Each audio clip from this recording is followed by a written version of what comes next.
tardes. Gracias por venir. Arrancamos hoy la segunda edición del Meeting Point del Interdocs Barcelona y empezamos, como os acordáis, el 29 de junio y hoy empezamos con otro proyecto que es otro tipo de proyecto. Empezamos con Barret Films, que hizo un recorrido desde básicamente las voces de la memoria, de los responsables y que tiende el camino. El último proyecto que habla sobre Parkinson de Barret. Vino Alex Badía, nos acompañó en junio y os quiero comentar una cosa para empezar y dar paso a las invitadas que tenemos hoy, que básicamente hemos elaborado con la gente que vino también, que se presentó un vídeo. Esto la gente que esté en la lista del mailing list de Meeting Point os lo voy a pasar, a todos os voy a escribir. Hemos hecho un pequeño vídeo con algunas de las ideas básicas de Alex y con la presentación de los ponentes, de las personas que vinieron invitadas aquí a la comunidad y que se presentaron muy brevemente para darse a conocer. Este vídeo no lo voy a publicar aún porque necesito el consentimiento de toda la gente que habló de alguna manera y lo que voy a hacer con los que estáis aquí inscritos y los que no es enviaros un enlace con el vídeo para que lo podáis ver de alguna manera y si nadie me dice nada, pues os consultaré vía mail, publicaremos el vídeo y quien no haya podido venir en junio tendrá pues, unos 40 minutos aproximadamente editados de esta sesión. Como también seguramente haremos esto con la sesión de hoy por la tarde. Cogeremos las mejores ideas o las ideas que nos parezcan interesantes de las autoras, de Ariadna, y las publicaremos después a posteriori y ellas también aparte mirarán el vídeo antes y valorarán si se puede mostrar o no todo el contenido, ¿vale? La idea es a partir de enero empezar y contar con streaming y poderlo hacer en sesión de cada mes. Y hoy básicamente, tenemos bastante que contar y poco tiempo, la idea es igual, vamos a hacer más o menos seguido hasta 8 menos 5, a partir de ahí vamos a parar, vamos a hacer un poco de 10 minutos, cuarto de hora de discusión, de preguntas, de debate entre vosotros y las autoras de esta pieza y vamos a pasar a la parte posterior, como la otra vez, donde tenemos un tiempo como 40-50 minutos para hacer charlar, hacerles más preguntas si nos apetece y finalmente hemos conseguido el sponsor, ¿no?, de DAM, de la cerveza, que realmente pues, es interesante tener más allá del agua, poder beber cerveza, ¿no? Para pues, anima más, ¿no? Vas más contento hacia casa, si no te paran los mozos, a mí en Mataró y te multan, ¿no? Pero bueno, de alguna manera pues es más atractivo para todos y seguro que salen mejores ideas con un par de cervezas. Y vamos a empezar con, hoy tenemos a Gemma Rodríguez y a Laura Piaggio con nosotros, que son las directoras de Ariadna, un proyecto que yo siempre he dicho en los posts cuando escribo que dará mucho que hablar, en muchos sentidos estamos hablando de gente que habla, de poesía, literatura, etcétera. Y qué mejor que ellas que nos expliquen un proyecto del que particularmente pues, creo que se han generado muchas expectativas y que no las va a defraudar. Les damos un fuerte aplauso y empezamos.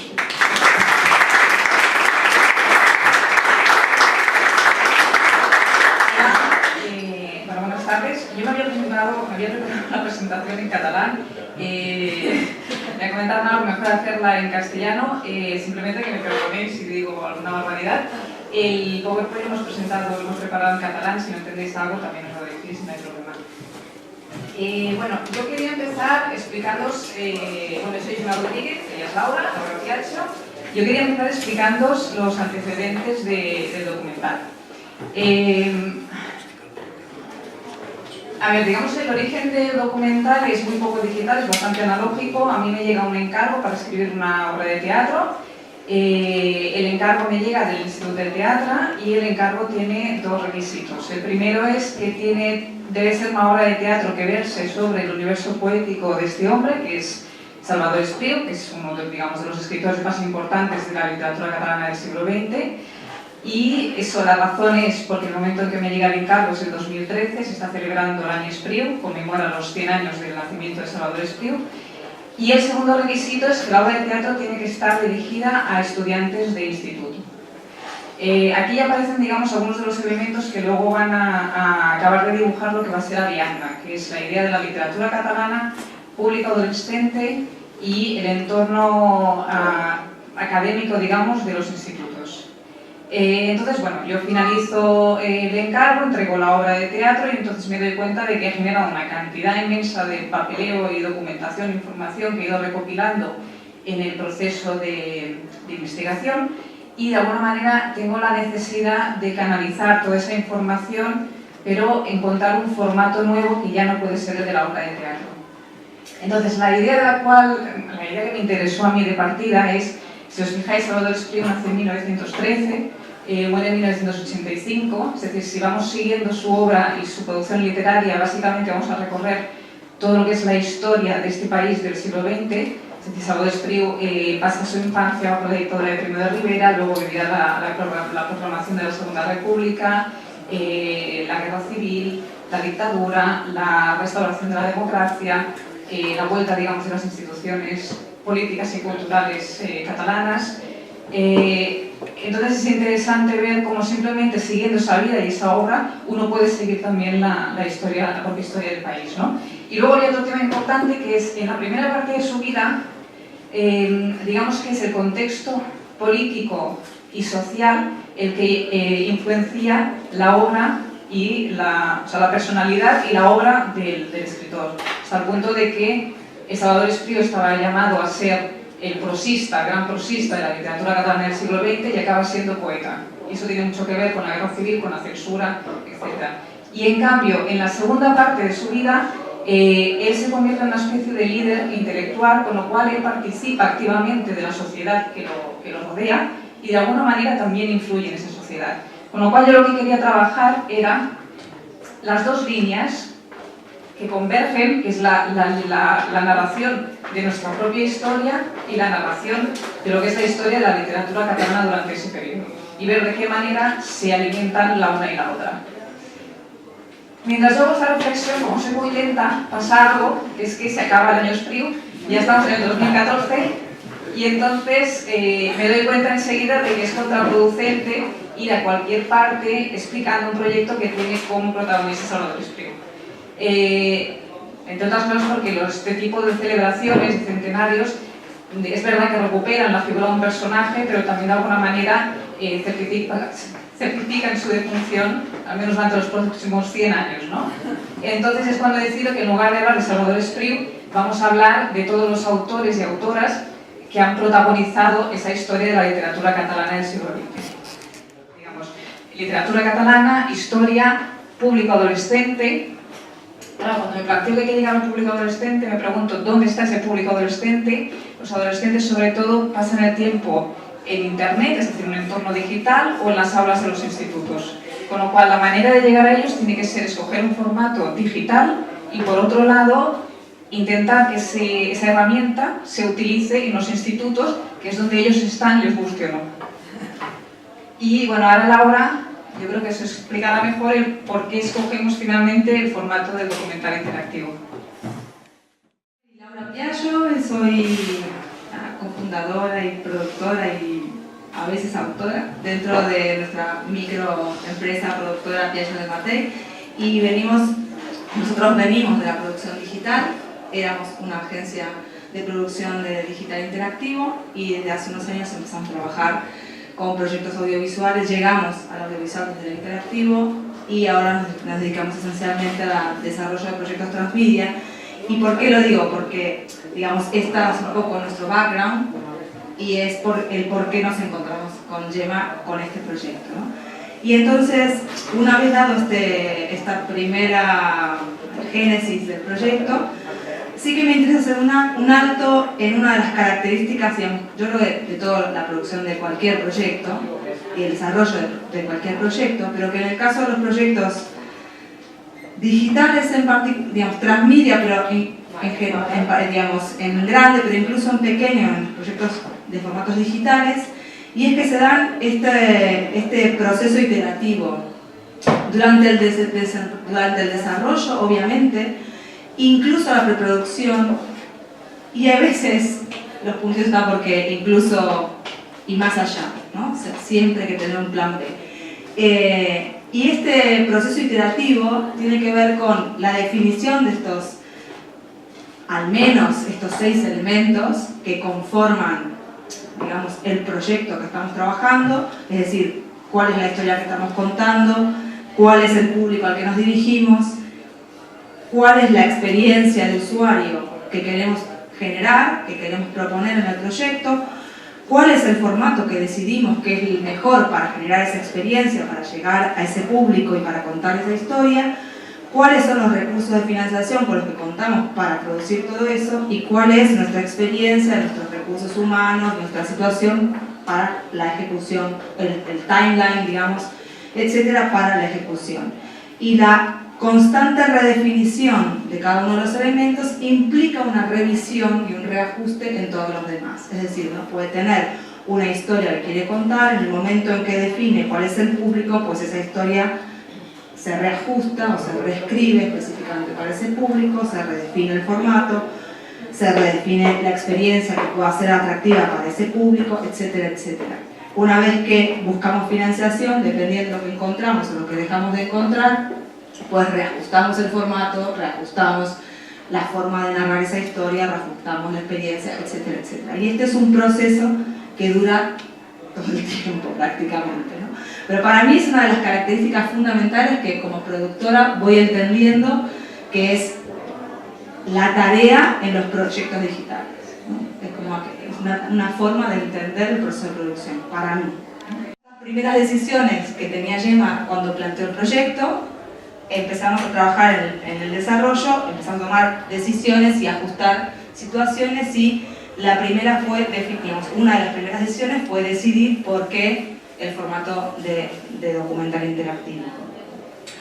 Tiene que ver con el público, como dijo Gemma, tiene que ver con dónde encontramos ese público y con la experiencia que queríamos que ese público experimentara al acceder a un tipo de contenido que suele ser bastante, generar bastante, ¿cómo decir?, poca motivación respecto del público final, ¿no? Y lo que nos interesaba era justamente cuáles eran las potencialidades que tenía el formato para colaborar en la comprensión del material con el que estábamos trabajando. Y entendíamos que un medio interactivo nos podía ayudar a hacer más explícitos estos cruces de contenido entre historia, obra literaria, obra concreta, autor, etc.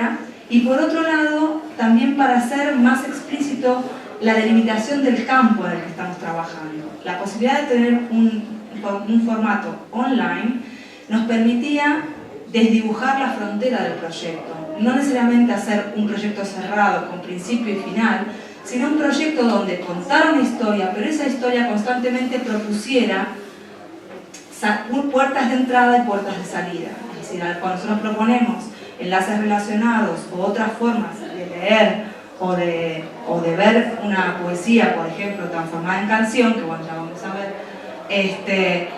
saliendo incluso del interactivo para ir a ver otros recursos de otra gente que trabajó el mismo material de otra manera, ¿no?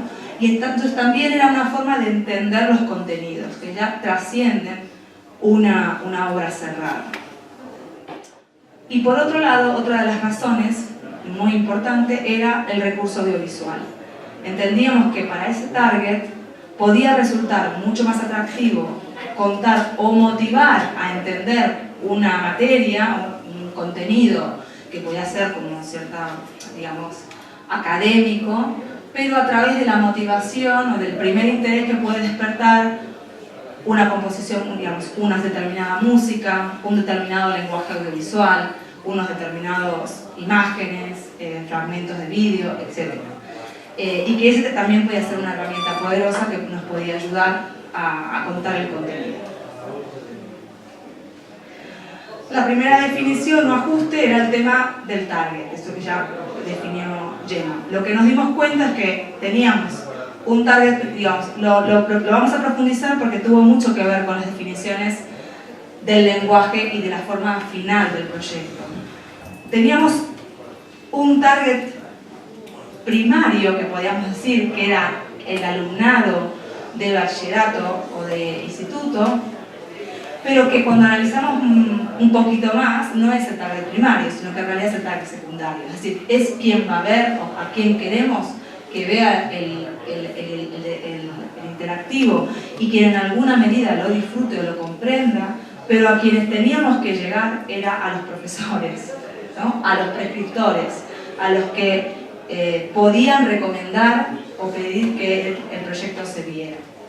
Y esto es importante porque la materia, el tema del documental, no es un tema que un alumno de secundario vaya a googlear y diga, a ver, que quiero saber quién fue Salvador Espriu, ¿no? Y se encuentre y se ponga a ver un documental sobre literatura catalana. Puede ser algo que alguno lo haga, pero digamos que no es el grueso de los chicos. Y por tanto nos importaba pensar quién era este target primario, que eran los profesores de catalán y de literatura catalana de enseñanza secundaria, que eran migrantes digitales y que fueran gente, digamos, que usa los medios digitales. Y pongo específicamente migrantes digitales porque no necesariamente son personas muy hábiles en el medio digital. Por esto nos limitaba en cuanto al tipo de propuesta que queríamos hacer. Tenía que ser muy fácil, tenía que ser accesible, no por los chicos, sino por los profesores. De este grupo, que además estén interesados en introducir nuevos recursos pedagógicos, con lo cual no son todos los profesores, son algunos profesores, y que además estos recursos sean recursos digitales, con lo cual, digamos, vamos definiendo más en particular. Estos van a ser, que a lo mejor son pocos en el total de los profesores, pero son los que van a prescribir a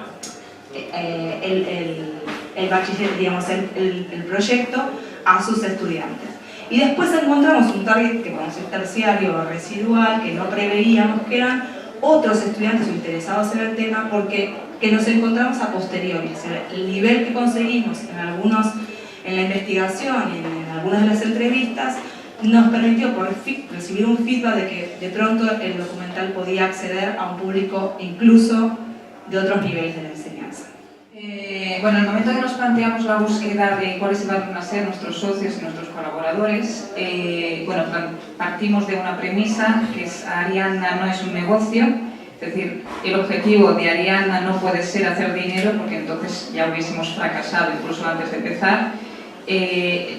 Los objetivos en realidad son otros. Entonces, hay un objetivo que es más personal, en este caso más mío, digamos, que es la necesidad de reivindicar el papel de la cultura en la sociedad y el rol que juegan los autores, los creadores en una sociedad.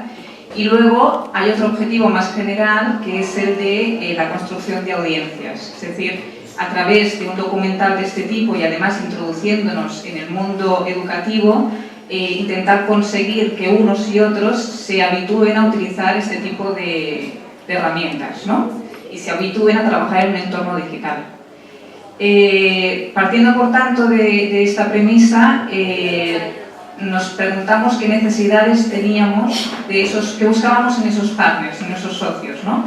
Entonces hay una cuestión básica, que son recursos, es decir, necesitábamos recursos para poder poner en marcha el proceso de producción, pero luego hay dos aspectos también muy importantes, que es: necesitamos poder llegar a esa audiencia a la que queremos llegar, por tanto necesitamos acceder a los canales que llegan a esa audiencia, y necesitamos la validación. Es decir, desde el momento en que planteamos un documental que va a hablar con un cierto rigor de la literatura y de un episodio, una parte de la historia de nuestro país, y que además se tiene que utilizar en un entorno educativo institucionalizado como es el de los institutos, necesitamos de alguna manera un sello de calidad, porque sin ese sello de calidad también hubiésemos fracasado, no hubiésemos llegado a que ese uso fuese posible.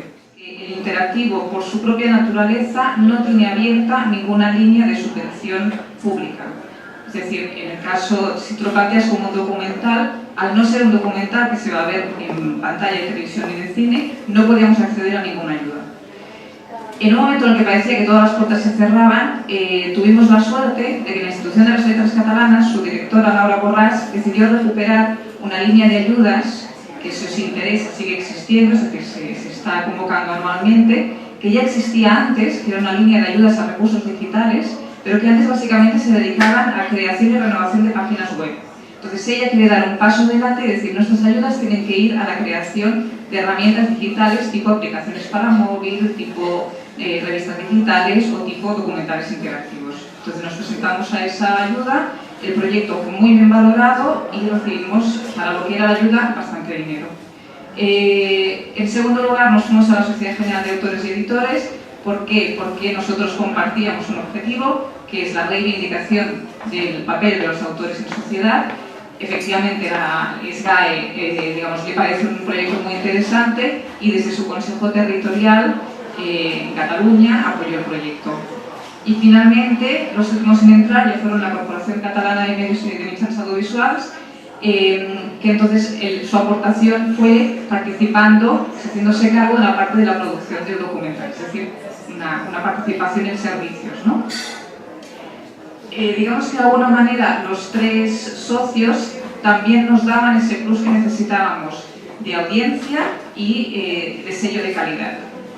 En el caso de la audiencia, sobre todo en el caso de la corporación, era importante porque la contrapartida, digamos, era que ellos alojaban en su portal durante un tiempo determinado el documental, con lo cual eso nos aseguraba que íbamos a tener una visibilidad que nosotras por nuestra cuenta, digamos, no hubiésemos tenido, ¿no? Bueno, después está el Departamento de Enseñamiento. Lógicamente, si el Departamento de Enseñamiento no íbamos a ningún lado. El Departamento de Enseñamiento también ha sido un proceso largo, pero finalmente también ha validado el proyecto. Sin esa validación, digamos, no podíamos seguir trabajando. Y además, no solo nos han dado la validación, sino lo que a nosotros nos interesaba en realidad, que era que estemos dentro de lo que es su intranet, con lo cual, digamos, accedemos a todos los institutos de Cataluña, es decir, a todos los profesores que finalmente son, digamos, nuestro principal target, ¿no? El caso de Edición 62, por ejemplo, nos permitió tener los derechos para utilizar algunos de los textos que aparecen en el documental, pero también era importante a nivel de sello de calidad y porque pensábamos que era importante incluir de alguna manera el sector editorial, implicarlo, aunque en principio no tenía mucho interés en implicarse en iniciativas digitales, pero era una manera también como de arrastrarlos hacia el proyecto. El PEN catalán nos da también un sello de calidad, también entra en el proyecto porque comparte ese valor de reivindicar a los autores. Y después simplemente, bueno, hay muchos más otros colaboradores, pero los hemos intentado agrupar aquí. Básicamente son todos los archivos y los documentales que han colaborado y nos han cedido imágenes, las editoriales que nos han cedido los derechos de los textos, los escritores y los herederos de los escritores que nos han cedido también los derechos de los textos, y luego, ahora no recuerdo el número exacto de expertos que participan en el proyecto, pero son unos cuantos que, digamos, a los cuales se les entrevista y que han colaborado desinteresadamente en el proyecto y sin los cuales tampoco podríamos haberlo hecho, ¿no? Este sería el presupuesto real, es decir, real entre comillas, digamos. Partimos de un presupuesto muy ajustado de 41.000 euros, 10.800 fue lo que nos dio la Institución de las Letras Catalanas. Para lo que era la línea de recursos digitales es mucho dinero. Es decir, el siguiente proyecto recibió la mitad de esa cantidad. La Sociedad General de Autores dio 4.000 euros y luego la corporación cuantificó los servicios que ofrecían en 14.000 euros. Con lo cual son unos 29.000, lo cual quiere decir que en recursos propios está mal, pero digamos, creo que pusimos unos 12.000 o algo así. Ese es un poco el resumen económico. Bueno, un poco como conclusión de todos estos procesos iterativos en cuanto a los socios que finalmente cerramos, el target, las necesidades de promoción y de difusión, de conseguir audiencia, los objetivos propios del proyecto. Esto no para entrar en detalle, pero digamos, este era el proyecto original, que era un proyecto colaborativo, que tenía un espacio de experimentación, que abarcaba la totalidad del siglo XX, etcétera. Terminamos realizando este pedacito para que vean como lo que pasa cuando vas dando vueltas y dando vueltas en ese círculo. Finalmente lo que se produjo es esto, cuya estructura general de navegación es este, ¿no? Que otro es como una especie de síntesis. Lo tenemos ahora lo vamos a ver un poco en vivo, pero hay una serie de pestañas de información y de index, donde son una especie de acceso directo a todos los contenidos del documental de forma indexada, especialmente armado para los profesores, para que no tengan que andar navegando cosas raras si quieren llegar a un recurso de forma directa. y este timeline o línea de tiempo principal que dividimos en 2 periodos, que cada periodo tiene como un módulo, está dividido en 3 módulos que son más temáticos, son de tiempo también, pero no son exactos por año, por lo tanto son temáticos en realidad, y de cada narración temática se desprenden esto que llamamos vídeos complementarios, que son vídeos que profundizan en algunos conceptos que se mencionan o que se exploran en esta narración principal. Entonces podemos ir a profundizar con estos vídeos, que son entrevistas a expertos que exploran en más profundidad ese tema, o también nos encontramos con obras literarias que están relacionadas por alguna razón con ese momento histórico, sea porque se publicaron en ese momento, sea porque se escribieron en ese momento, sea porque hablan de un tema que está relacionado con ese momento, que además son lecturas obligatorias o recomendadas de bachillerato, que están las obras y hay una ficha de cada obra con información de esa pieza, con comentarios en vídeo sobre esa pieza, con enlaces externos relacionados y con, en el caso de la poesía, sobre todo lecturas y distintas versiones de posibles lecturas de esa pieza, de esa obra. Como comentamos antes, finalmente la definición de nuestro target objetivo eran más los profesores que los alumnos. Eso implicó tomar decisiones también de lenguaje, ¿no? Y de lenguaje de interacción y de lenguaje audiovisual. Y de lenguaje, digamos, de texto, ¿no? de guión. Teníamos que navegar a 2 aguas, ¿no? No podíamos ser todo por ahí los rompedores que en un momento habíamos pensado en cuanto al lenguaje, y teníamos que mantener un poco una cierta formalidad. Sí, de todas maneras sí que intentamos en la música, en el diseño de la música, en el diseño audiovisual, pues sí tener una cierta frescura y una cierta contemporaneidad en la forma de abordar el tema. Incluso en la inclusión de ilustraciones, etc. No solo material de archivo, la manipulación del material de archivo a nivel visual, como para un poco mantener una edición como más televisiva, por decirlo de alguna manera. Vamos a ver, aquí están estas pestañas que les comentaba, donde están listados los recursos en forma de texto organizado, de forma que podemos acceder directamente a todos los recursos que se mencionan en el documental de forma más mezclada con la narración, de forma directa.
l'estiu del 1939, en un castell a prop de París, un grup d'homes i dones contempla el pas dels núvols. Núvols francesos, blancs i delicats. Formen part d'un grup més gran d'escriptors que ha fugit d'Espanya al final de la guerra. Alguns, com Agustí Bartra, han pres part en el conflicte. D'altres, com Carles Riba o Mercè Rodoreda, s'han significat públicament a favor de la República. El castell cara al Serret. Vale. Como ven, hay una línea de tiempo principal que va contando una historia, que es una historia lineal. Bueno, lineal es un principio y un final. Pero en esta línea de tiempo principal, cada tanto aparecen estos elementos, hay dos tipos de elementos, estos que le hemos mostrado en el esquema anterior, de los vídeos relacionados y las fichas de y las obras literarias. En este caso sería una de los vídeos relacionados. Podemos clicar aquí y veremos un vídeo. El català comença aproximadament a partir de l'1 de febrer de 1939. Que és la data en què finalment les autoritats franceses obren la frontera i permeten el pas, ara ja de forma més o menys controlada, de centenars de milers de refugiats, tant civils com militars, que estan fugint de l'avenç franquista sobre Catalunya. Entre aquests republicans hi havia molta part d'intel·lectuals. I quan dic intel·lectuals no dic només escriptors, dic músics, pintors, artistes plàstics, gent de les arts gràfiques. Dins d'aquest exili, el que cal distingir és, diguem-ne, els grups, tant socials com professionals, com polítics i com nacionals. Un edifici de pedra enfront al nord de França, on alguns han arribat després de passar pels camps de concentració. Un paradís dubtós per poder descansar de tanta guerra, mentre anhelen el retorn, convençuts que una dictadura és una anomalia en una Europa avançada i moderna. L'esclat de la Segona Guerra Mundial transformarà el paradís en l'infern. L'horror del conflicte posa fi a les esperances de molts republicans i porta un segon exili entre els escriptors, més que embarquen cap a Amèrica. La otra opción son estas otras señales que aparecen del otro lado, que son las fichas de obra literaria. Aquí tenemos los fragmentos, bueno, en algunos casos que son poesías, son la obra completa, en el caso de que es prosa es un fragmento, donde tenemos de este lado la obra y de este lado distintos materiales, dependiendo del caso. En algunos casos siempre hay comentarios. El poema, el de Catalunya des dels tròpics, Agustí Bartra va escriure a la República Dominicana el 1940. Ell venia d'Europa, va marxar d'Europa cap a l'exili americà i primer va passar per la República Dominicana i va estar a pràctic.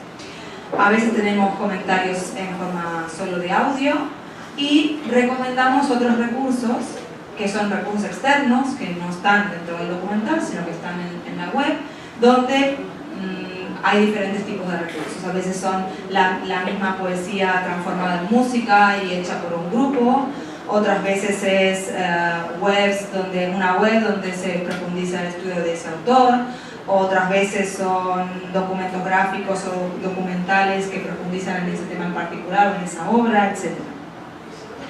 Cualquier cosa que me olvide, cuando cerramos, continuamos la línea principal.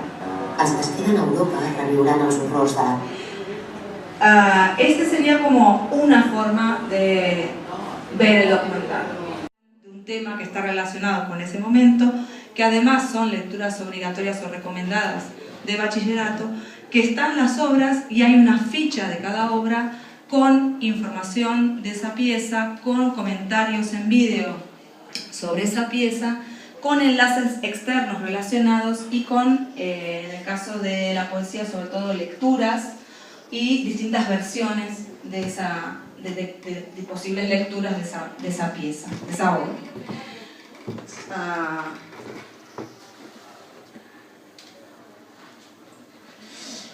Vamos a ver ahora un momentito un pequeño recorrido y con algunos comentarios respecto a las decisiones un poco audiovisuales. Como comentamos antes, finalmente la definición de nuestro target objetivo eran más los profesores que los alumnos.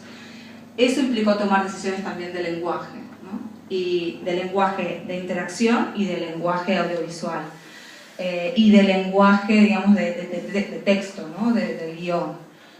Teníamos que navegar a dos aguas, ¿no? No podíamos ser todo lo, por ahí, los rompedores que en un momento habíamos pensado en cuanto al lenguaje, y teníamos que mantener un poco una cierta formalidad.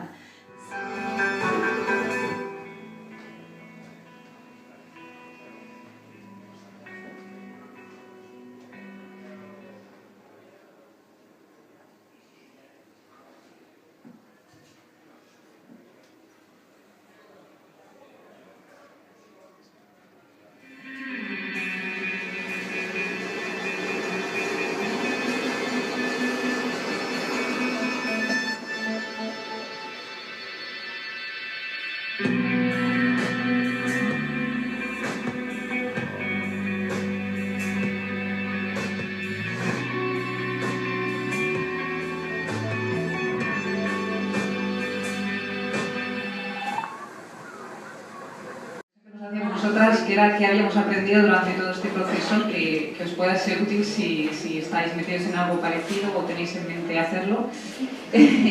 Entonces, en mi caso, yo pensando, bueno, había básicamente 4 cosas. Una tiene que ver con el equipo, es decir, que es imprescindible tener un equipo, como las condiciones de trabajo son muy duras y muy precarias, es imprescindible que el equipo sea un equipo muy profesional, creativo, hiperflexible, y sobre todo muy comprometido con el proyecto. Aquí han venido algunos de los guionistas que han participado, está Marcelo, que hizo de asesor de dirección, y luego sobre todo está Masia, que es el autor de la pieza audiovisual y que realmente ha conseguido un nivel de calidad que me parece alucinante, teniendo en cuenta los recursos con los que ha tenido que trabajar, y entonces básicamente ha sido gracias a ponerle muchas horas y muchas ganas, ¿no?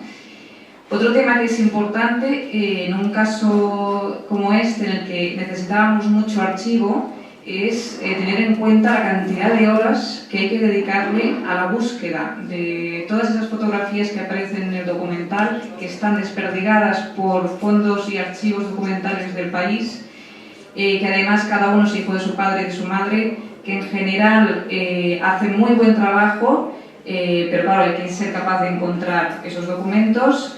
La mayoría cobran tarifas. En nuestro caso conseguimos que no nos las cobrasen porque era un documental que no tenía finalidad lucrativa, pero bueno, igualmente tuvimos que hacer la gestión con cada uno de los fondos y a veces son 3-4 horas para conseguir una foto, ¿no? Otro tema muy importante es el de los derechos. Yo he visto algún documental que una vez producido se ha encontrado con la imposibilidad de distribuirlo porque no se había preocupado de pedir derechos del material que estaba utilizando. En nuestro caso, todo lo que aparece en el documental, es decir, cada foto, la música, cada texto, todo, absolutamente todo, hemos gestionado los derechos. Y eso es un trabajo también, bueno, ingente, es decir, no se acaba nunca. Y además hay que ir persiguiendo porque nunca sabes exactamente quién es la persona que tiene que autorizarte. Y además es un trabajo como muy artesanal, no se puede hacer así de manera mecanizada, sino que hay que ir cada uno.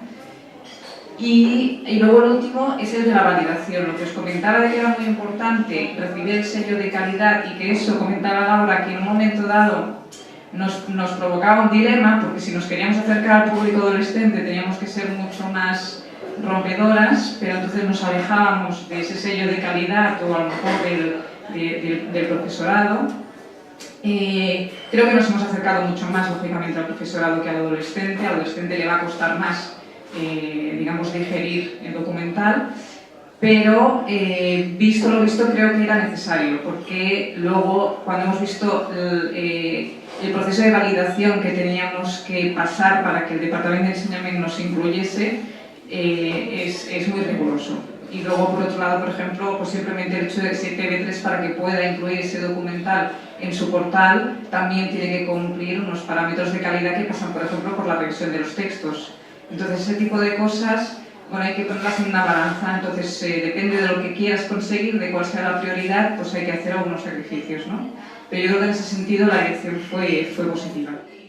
Una cosa que para mí fue muy importante, no porque nos haya salido bien, sino porque es muy importante, sobre todo cuando trabajas con un porcentaje muy alto de inversión propia en el proyecto, es el tema del calendario y los tiempos de producción. Es decir, cuanto más se alargan los tiempos de producción, más complicado es mantener la calidad y llegar a buen puerto, ¿no? Y sobre todo porque trabajas con un equipo que está poniendo mucho de su parte, y esto muchas veces entra en conflicto con tus socios o colaboradores. O sea, los tiempos de las instituciones no son los tiempos de las productoras, ni los tiempos del productor autofinanciado, digamos. Y por tanto, se reforzó esta situación del plan B, ¿no? Yo veo los proyectos digitales, así como no se imprimen y no quedan para la posteridad, sino que es un medio inestable por naturaleza, yo cada vez más lo tomo como una filosofía, digamos, tomarlo más como una filosofía y decir, ser muy flexibles y tener siempre, constantemente, cada tanto, una reunión de reajuste y decir, bueno, ¿qué hacemos con esto? Seguimos esperando, seguimos adelante, sigue, se queda, sale, lo que sea, y ir constantemente sin perder el core, digamos, el corazón del proyecto, pero ser siempre muy flexibles. Bueno, eso está ahí. Ahí hemos llegado. Creo que el gran aprendizaje vendrá ahora un poco del feedback que vayamos recibiendo en la medida que esto se vaya viendo y se vaya usando o no usando, y ya les contaremos el año que viene.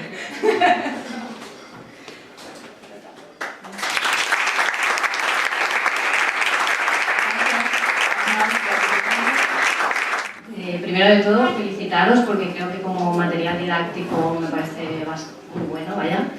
Yo soy profesora y trabajo con alumnos, bueno, adolescentes, un poco más jóvenes, digamos, y el hecho de tener diferentes recursos siempre ayuda muchísimo, y sobre todo si son recursos que ellos, pues, o sea, fragmentación total, ¿no? Es muy difícil seguir una línea narrativa, con lo cual pienso que es un muy buen trabajo. Lo que me ha extrañado un poco es el tema de que el Departamento de Educación no haya ninguna subvención para la creación de recursos didácticos de este tipo, ni no sé si habéis intentado o...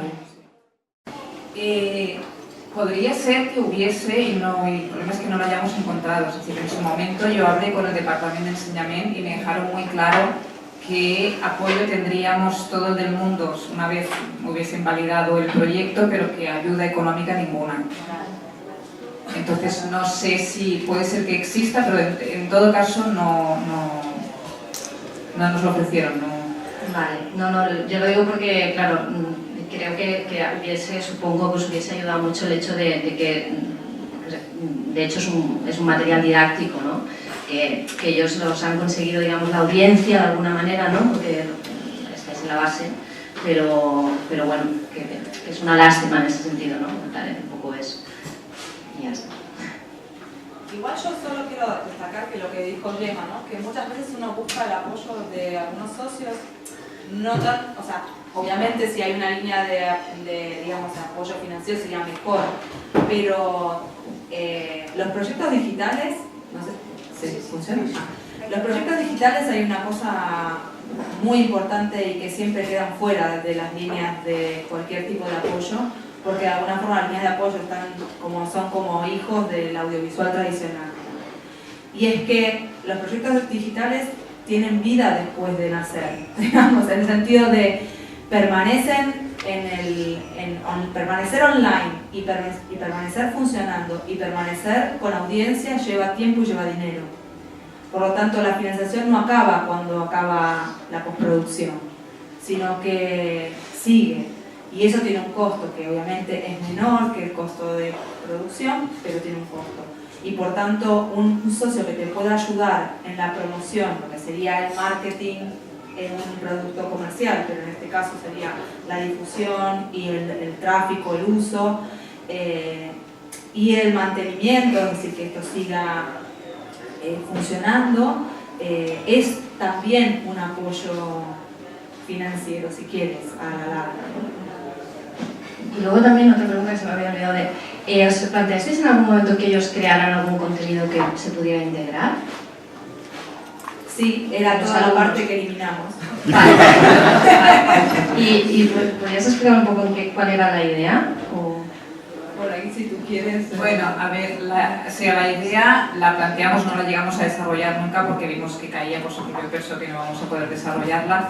La idea era, partíamos de diferentes niveles, entonces a partir de un texto, generalmente lo que se hacía era hacer ejercicios que digamos, pertenecían a esos niveles. El primero, por ejemplo, era un nivel simplemente de lectura y de comprensión.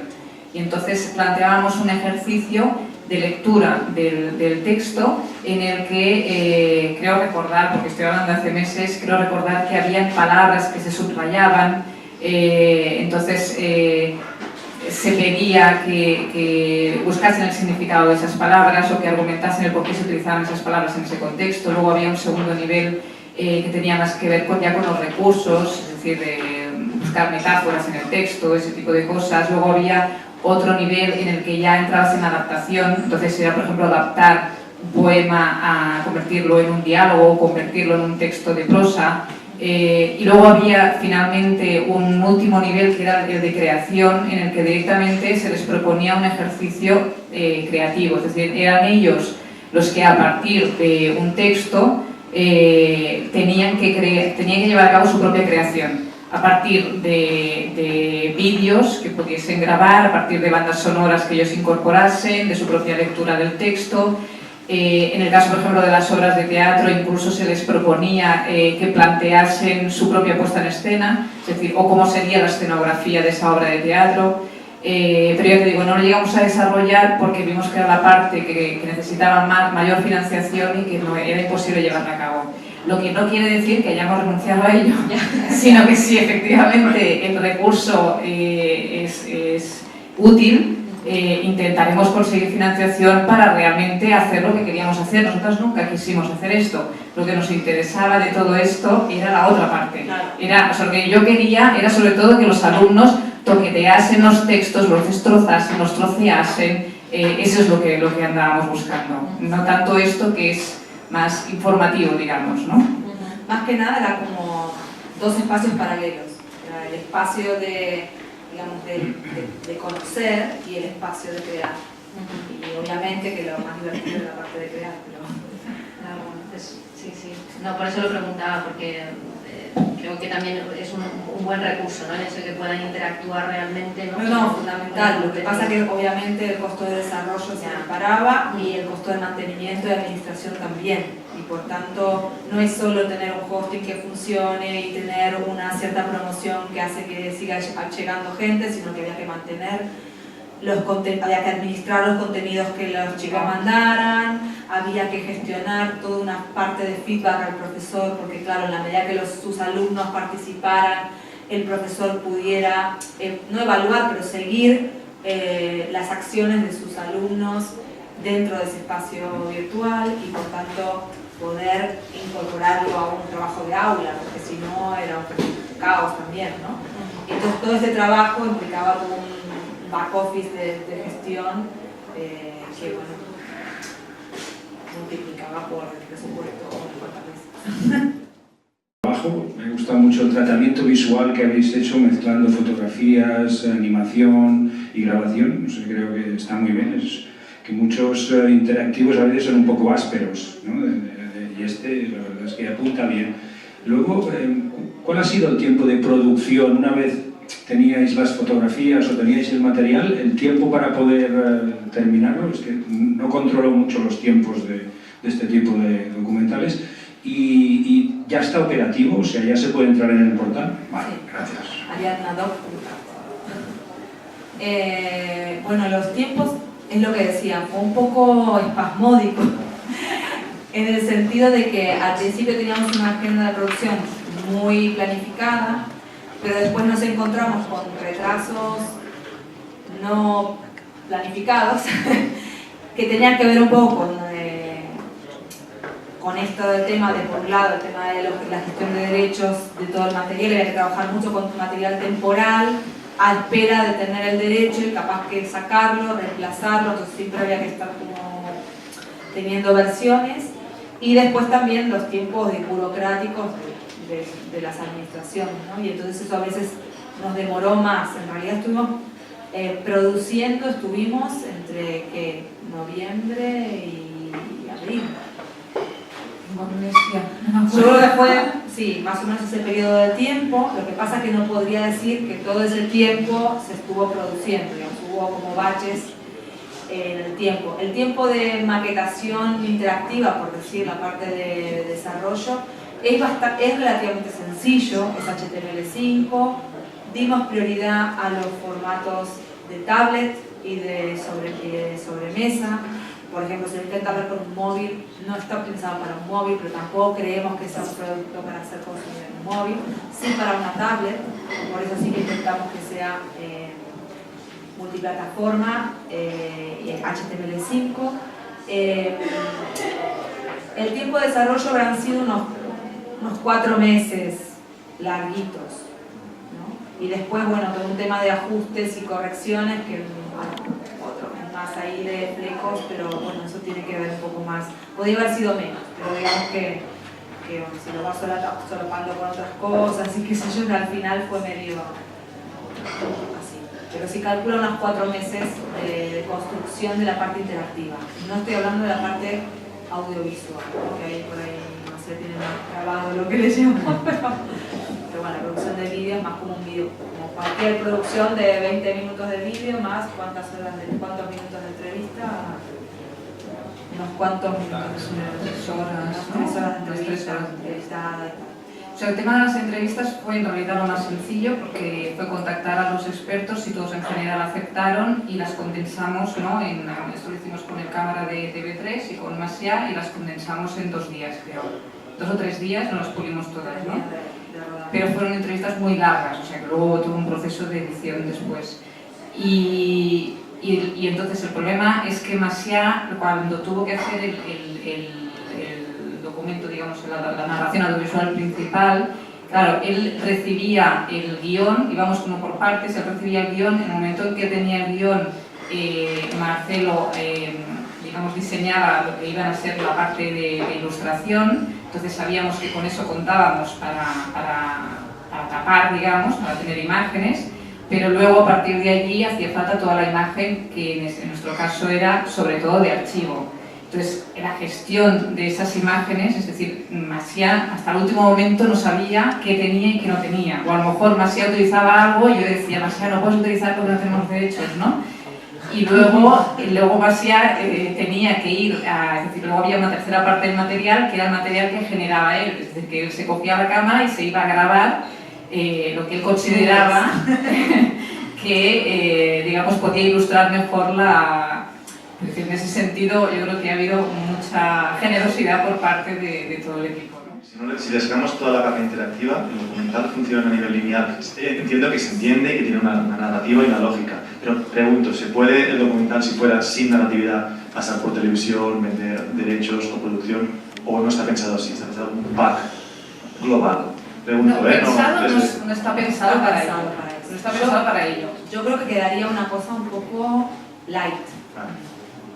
Son 20 minutos solo de documental. La línea temporal, ¿no? Sí. Quedaría una cosa un poco light para... Está muy bien porque la mayoría de ideas parten muchas veces de cosas lineales y se intentan o se esfuerzan para transformarlas en interactivas y no funcionan.